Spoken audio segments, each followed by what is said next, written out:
오늘은 하나님의 계획대로 인도하시는 성령님이라는 제목으로 말씀을 전하려고 합니다. 이스라엘의 헤브루 대학의 심리학자 브레츠니츠라고 하는 교수가 실험을 했습니다. 이스라엘 군대를 4팀으로 나눠서 행군을 하게 했어요. 40km 행군을 하게 했습니다. 40km는 상당한 거리입니다. 저도 군대에서 50km 행군을 해봤어요.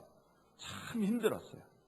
몇 시간 동안 막 걸어야 되는. 근데 이 40km 행군을 똑같이 40km 행군을 하는데 정보를 달리 줬어요.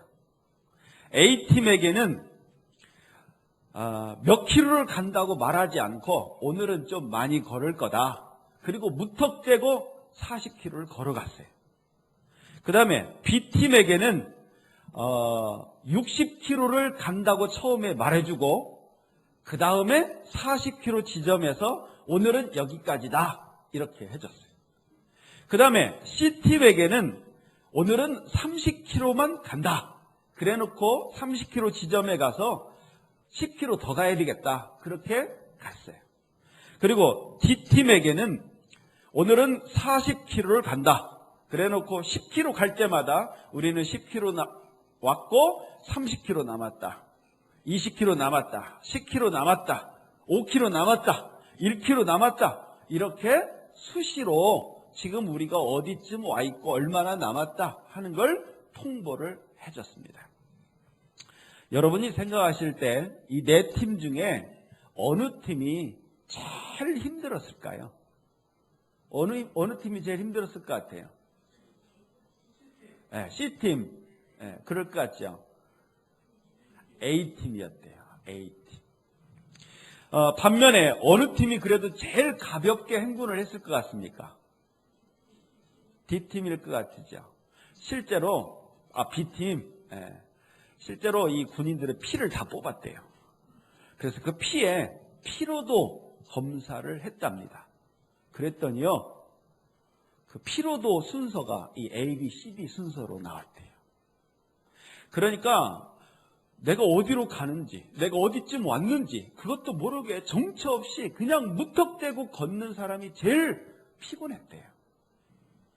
그 다음에 두 번째, 60km. 60km? 와. 처음에 부담을 갖고 걸었던 팀은 중간에 40km만 딱 걸었어도 처음에 가졌던 그 부담이 남아있더래요. 그 다음에 30km 걷는다고 해서 간단하게, 근데 나중에 좀 이제 다 됐다 싶은데 또 걸어야 된다고 하는 팀이 그래도 힘들었고, 40km, 이 D팀은요 40km 걸어야 되는구나 마음의 준비를 하고 걷는데 얼마쯤 왔다? 앞으로 얼마 남았다? 나름대로 소망이 생기잖아요. D팀이 그래도 가장 가볍게 이 행군을 마쳤다는 실험 결과가 나왔습니다. 하나님을 믿는 우리 성도들도 이렇게 나눠질 수 있는 것 같아요. A팀처럼 신앙생활하는 성도들이 있어요. 하나님을 믿기는 믿지만 아무 기약 없이 언젠가 틀어주시겠지. 내가 이렇게 기도하고 내가 이렇게 하나님 변신하면 언젠가 틀어주시겠지 하고 그냥 정처 없이 무턱대고 신앙생활하는 성도들이 있어요. 이런 성도들은 내가 지금 제대로 신앙생활을 하고 있는가? 내가 지금 어디쯤 와 있을까? 내가 하나님의 큰 축복을 받으려면 얼마나 남았는가? 아무것도 몰라요. 그냥 늘 주일이면 주일이다 하고 또 와서 예배 드리고 언젠가 하나님이 들어주시겠지 하고 그렇게 정처 없이 신앙생활하는 그런 분들이 있습니다. 그 다음에 B팀과 같은 성도가 있어요. 소망을 아주 멀리 둬요. 한 60km. 이런 분들은 기도를 해도요 크게 기대하지 않습니다. 뭐 아주 나중에 하나님이 이루어 주시겠지 그러면서 신앙생활이 크게 흥미진진하지 않아요. 멀리 내다보고 신앙생활하는 분들이 있어요. 이런 분들은 좀 무겁습니다. 신앙생활이 막 즐겁고 감사하고 좋은 일이 일어나도 축복하지 않는다. 반면에 C팀 같은 성도가 있어요. 이 C팀 같은 성도는요, 조금만 좋은 일이 나면 금방 좋은 일이 생기겠구나, 막 금방 하나님의 축복이 있을 것처럼 기대하다가 또 어려움이 온다고 생각하면 또 낙심하고, 좀 이렇게 감정의 기복이 좀 있는 그런 분들이 C팀과 같은 성도일 것이고, 그 다음에 D팀과 같은 성도가 있습니다. 이런 성도는요, 그때마다 하나님의 말씀과 감동을 통해 지시를 받으면서 하나님과 동행을 해요. 좋은 일이 있으면 하나님이 이래서 이렇게 인도하시는구나. 좀 힘들고 어려운 문제가 생기면 하나님 왜 그렇습니까? 하나님이 이래서 이렇구나.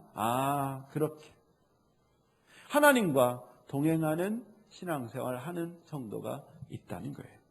지금 여러분은 어느 팀에 속하는 것 같습니까? 나는 A냐, B냐, C냐, D냐? 한번 생각해 보세요. 요즘 우리 사도행전을 묵상하고 있는데 바울 사도의 모습을 보면 꼭 저는 이 D팀과 같은 신앙생활을 바울 사도는 하고 있어요. 우리 말씀을 한번 볼까요? 사도행전 23장 10절에서 11절 말씀인데요. 읽어보겠습니다. 다툼이 점점 심각해지자 천부장은 유대인들 때문에 바울의 몸이 찢겨지지는 않을까 걱정이 되었습니다. 천부장은 군인들에게 내려가서 강제로라도 바울을 군중들 손에서 빼내어 병영으로 데리고 가라고 명령했습니다. 그날 밤에 주님께서 바울 곁에 서서 말씀하셨습니다. 용기를 내어라. 내가 예루살렘에서 나를 증언한 것 같이 로마에서도 나를 증언하여야 한다. 바울 사도가 3차 전도여행을 마치고 성령님의 감동을 따라 예루살렘에 갔어요. 물론 예루살렘에 가면 손발이 묶이는 고난이 있을 걸 알았지만 성령님의 감동을 따라 바울 사도는 예루살렘에 갔어요. 근데 정말 유대인들이 바울 사도를 고소하고, 오늘 말씀에는 바울 사도를 그냥 막 괴롭히는데 몸이 찢겨지지는 않을 정도로, 그런 정도로 바울을 심하게 괴롭혔습니다. 저희 그 시골 전라도 사투리 욕 중에 한 가지 그게 있어요. 저 찍어 죽일 놈, 찢어 죽일 놈, 이런 게 있어요. 제일 심한 욕이 그런 거예요.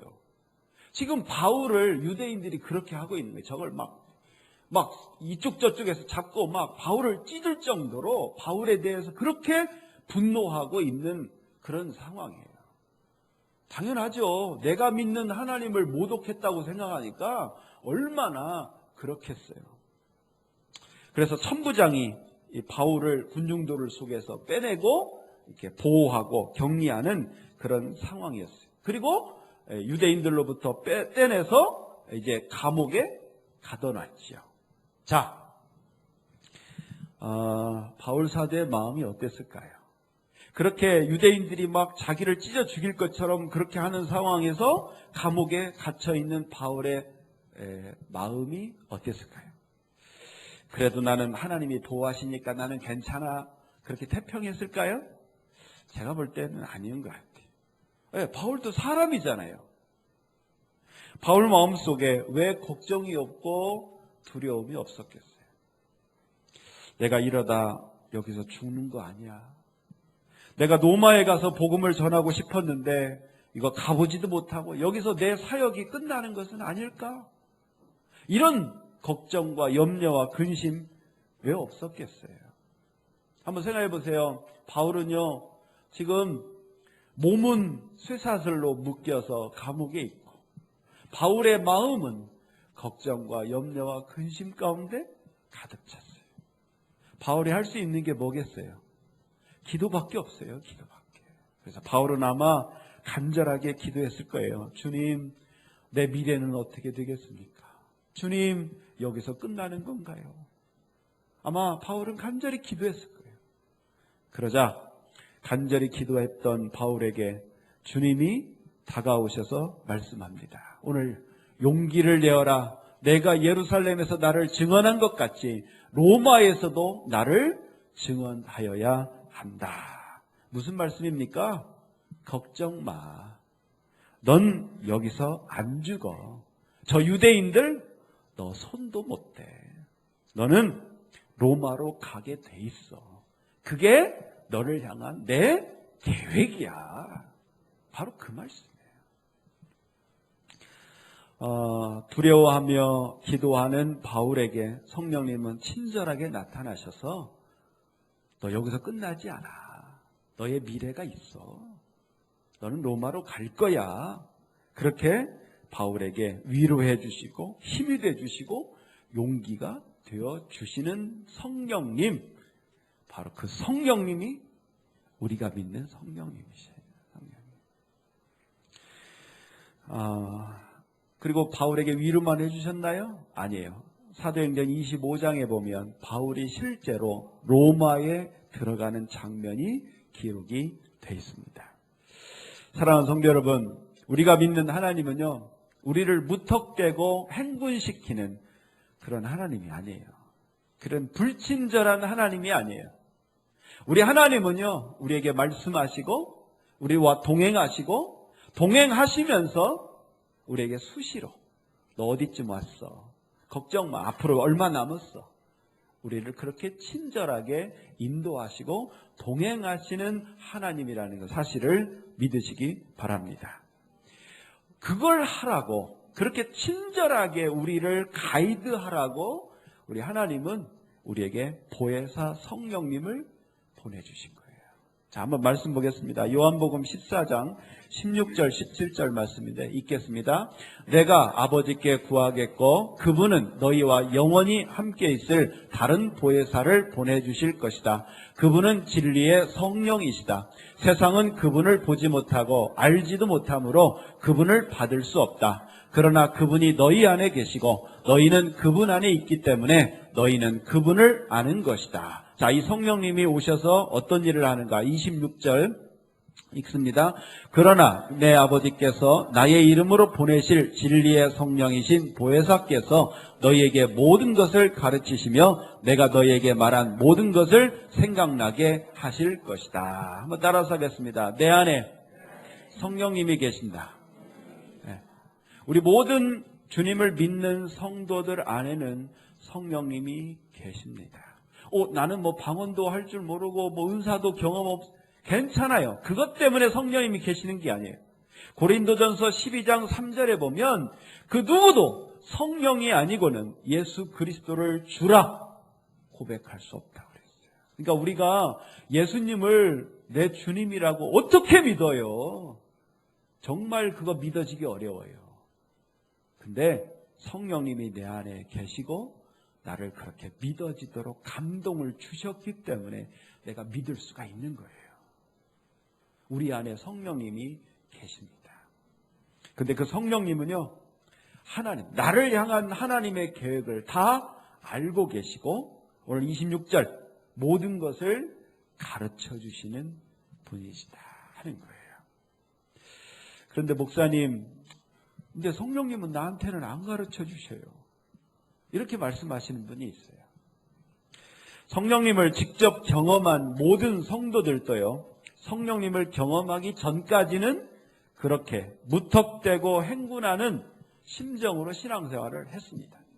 그런데 어느 날 성령님을 경험하고 주님의 음성도 듣고 또 때로는 환상도 보고 어떤 때는 성경을 읽다가 레마를 받고 성령님의 강한 감동을 경험하고 나서야 깨닫습니다. 아, 성령님이 내 안에 살아계시고 나와 함께 동행해 주시는구나. 그걸 깨닫는 거예요. 참 놀라운 건요, 우리 목사들 중에도요, 성령님이 실제 나와 함께 하시고 이렇게 내 안에 역사하고 계시는 것을 경험해 보지 못한 목사님들도 많아요. 그런 분들은 뭘 강조하느냐? 말씀을 강조합니다. 말씀. 성경 말씀이 제일 중요하다고. 제가 볼 때 아니에요. 저는 성령님이 더 중요합니다. 왜냐? 성령님이 감동을 주지 않으면요, 성경 100날 읽어봐야 아무 소용없어요. 설교 100날 들어봐야 소용없어요. 참 재밌는 건요, 똑같은 설교를 들어도 감동받은 부분들이 다 달라요. 여러분, 설교를 목사가 잘하면 은혜를 받을 것 같습니까? 안 그래요. 아무리 설교를 잘해도요, 성령님이 들을 귀를 주시고 감동시키지 않으면 그 울리는 꽹과리하고 똑같아요. 이 사실을 알면 목회자가 겸손해져요. 아, 내가 설교를 잘해서. 누가 은혜 받았습니다? 내가 설교 잘해서? 아니에요. 그러면 다른 사람 다 은혜 받아야죠. 내가 설교를 잘해서 은혜 받는다라면. 그렇지 않습니다. 나도 성령님의 감동대로 설교를 할 뿐이고, 듣는 분들에게 성령님이 감동을 주셨을 때 그게 은혜가 되는 거예요. 성령님이 계시기 때문에 그게 은혜가 되는 거예요. 여러분, 아무 사람에게나 하나님 말씀 주면 정말 그 하나님 말씀이 다 모든 사람에게 영향을 미칠까요? 안 그래요. 그래서 저는 내 안에 계시는 성령님이 가장 중요하다는 사실을 깨닫게 됩니다. 그런데 중요한 것은요, 아무나 이렇게 주님의 음성을 듣고 환상을 보고 레마를 받는 것은 아니라는 것입니다. 성령님을 깊이 경험하는 경험을 아무나 하는 것은 아니에요. 목사님들도 못하는 분들이 많다는 거예요. 우리 성도님들도 역시 마찬가지입니다. 그러면 어떻게 해야 되겠습니까? 어제도 제가 중동의 일동 동장님을 만나서 얘기를 하다 보니까 이제 그분도 권사님이고, 그분은 아들이 이제 신학대학 나와서 지금 개척교회에서 전도사로 사역을 한다고. 그러면서 이제 얘기하다가 이제 제가 경험했던 은혜를 나누고, 그랬더니 그분이 그러더라고요. 나는 그런 경험이 없어서 어떻게 해야 그런 경험을 할 수 있습니까? 나도 그런 영성 훈련을 좀 받고 싶습니다. 그런 얘기를 하더라고요. 답은 간단합니다. 답은 간단해요. 요한복음 6장 29절 말씀 읽겠습니다. 예수님께서 대답하셨습니다. 하나님의 일이란 바로 하나님께서 보내신 사람을 믿는 것이다. 한번 따라서 하겠습니다. 하나님의 일이란 믿는 것이다. 정말 믿으면 돼요. 제가 그분에게 그랬어요. 하나님이 나에게 어떤 말씀을 하셔도, 절벽에서 뛰어내리라고 하셔도 내가 순종하겠다는 믿음, 그 믿음만 있으면 하나님은 나에게 말씀해 주실 겁니다. 근데 그런 분들이 있어요. 나 정말 믿었어요. 근데 내가 아무리 기도해도 하나님 말씀 안 하셔요. 그래서 포기했어요. 이런 분들이 있어요. 포기하는 건 믿음이 아니지요. 포기했다는 그 자체가 그 믿음의 한계를 보여준 거지. 기도는 언제까지 해야 된다? 말씀하실 때까지. 중요한 겁니다. 정말 믿는 사람은요, 인내하는 사람이에요. 인내한 사람이 정말 믿은 사람이고, 바로 그렇게 믿은 사람이 나 하나님을 만났습니다. 나 성령님을 경험했습니다. 나는 비전도 봤습니다. 주님의 음성도 들었습니다.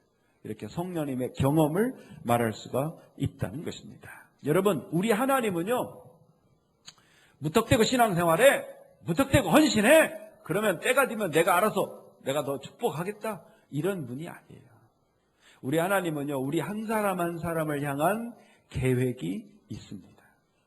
여러분, 우리 부모님들 보면 우리 자녀들에 대한 계획이 있잖아요. 계획. 내 계획대로 안 되지만 그래도 대충은 계획을 합니다. 이 아이가 이렇게 됐으면 좋겠다. 그리고 거기에 맞춰서 아이한테 이야기도 하고 그렇게 갑니다. 저도 우리 우인이 현우한테 계획이 있어요. 내 나름대로. 그래서 참 많은 대학을 지나가는 문제랄지 군대에 가는 문제랄지 이런 이야기들을 서로 나누면서 잘 내 계획대로 꼬시고 있습니다.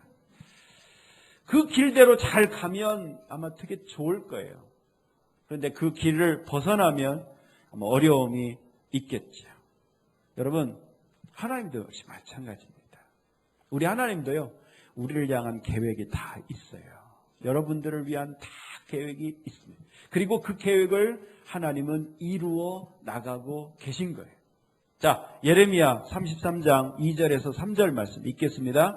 이를 계획하시는 여호와, 이를 이루시고 성취하시는 여호와, 그 이름을 여호와라 하는 분이 이렇게 말씀하셨다. 너는 나에게 부르짖어라. 그러면 내가 내게 응답하겠고 내가 전에 알지 못하던 놀라운 일들과 비밀들을 일러주겠다.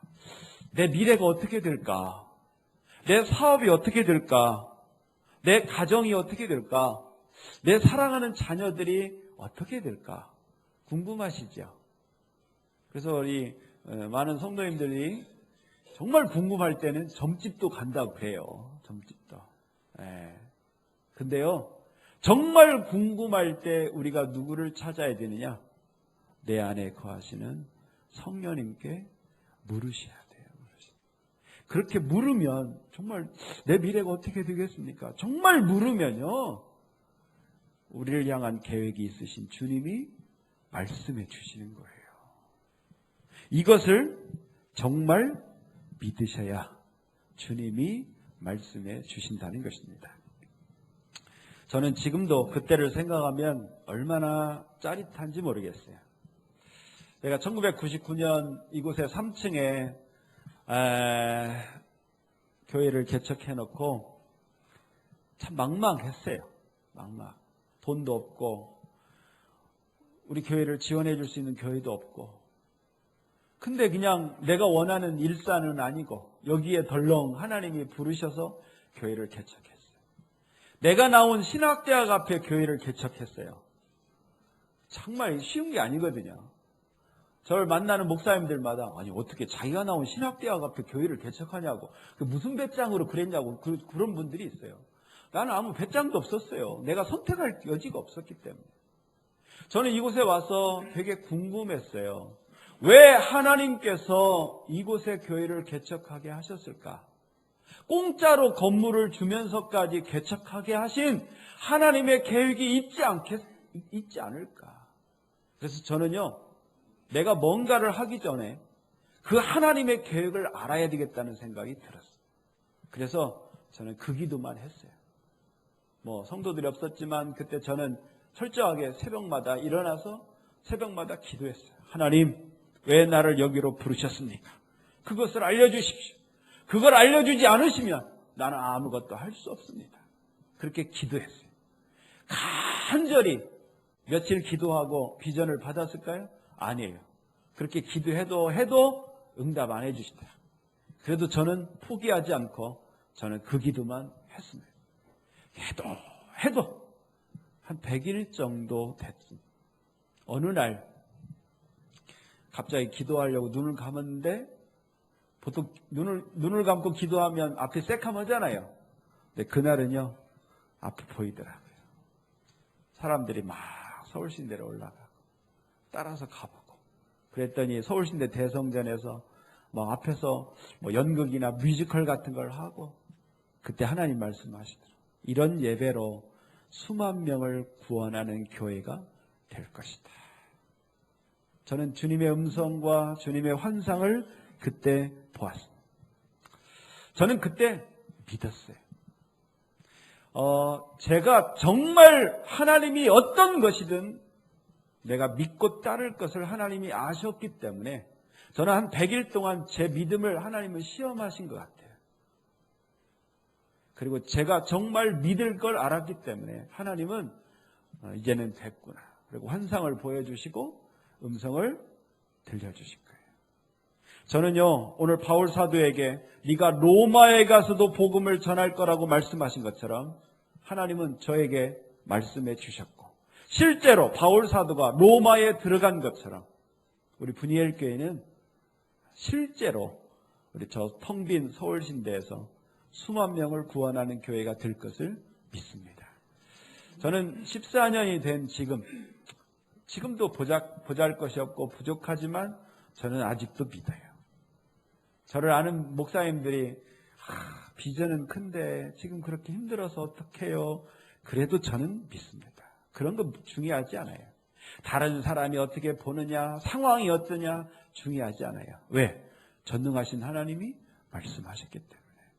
저는 믿습니다. 저는 제 은퇴가 보통 목사 은퇴가 70살이거든요. 70살 먹어서도 이루어지지 않아도 저는 믿을 겁니다. 왜? 제가 없어도 이루어질 수 있기 때문에. 사랑하는 성도 여러분, 전능하신 하나님은요, 우리를 향한 계획이 있어요.